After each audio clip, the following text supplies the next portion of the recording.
Sir 2026 சட்டமன்ற தேர்தல் ஒவ்வொரு கட்சியும் ஒவ்வொரு மாதிரி தன்னோட மூவ் பண்ணிட்டு இருக்காங்க. திமுக வீடு வீடாக போகிறாங்க அப்படின்னா அதிமுக பஸ்ஸில் போகிறாங்க.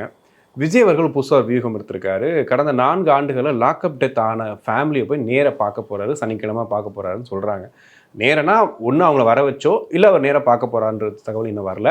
இதை எப்படி சார் இந்த மூமெண்ட் எப்படி பார்க்குறீங்க? ஒரு பக்கம் ஒன்றிணைவோம் வா அப்படின்னு திமுக ஓரணியில் தமிழ்நாடு. ஆமா, ஓரணியில் தமிழ்நாடு திமுக கிளம்பிடுச்சு. வரம்பு பார்த்துருப்பீங்கன்னு நினைக்கிறேன். அது கீழே இன்னொரு போஸ்டர் பார்த்தேன், தமிழகத்தை மீட்போம் அப்படின்னு அவர் போஸ்டர். ரெண்டு ஒரே இடத்துல பிரிட்ஜு கீழே 2 மேலே கீழே இருக்கு, ஜெமினி பிரிட்ஜில். ஆமா, பார்த்தேன். ரெண்டு பேருமே பார்த்தேன். முதல்ல வந்து தமிழகத்தை மீட்போம் அப்படின்னு ஒரு பச்சை துண்டெல்லாம் கட்டிட்டு கிளம்பியிருக்கிறாரு.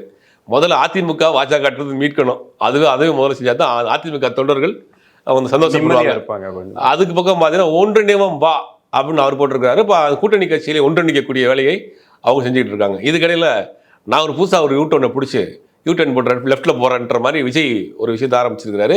இந்த 4 வருடத்தில் தமிழ்நாட்டில் நடந்த லாக்அப் டெத்து விசாரணைக்காக அழைத்து செல்லப்பட்டு மறைந்தவர்களுடைய ஆட்களுடைய டேட்டாஸ்லாம் எடுத்து அவர்களை சந்திக்க போகிறார் விஜய்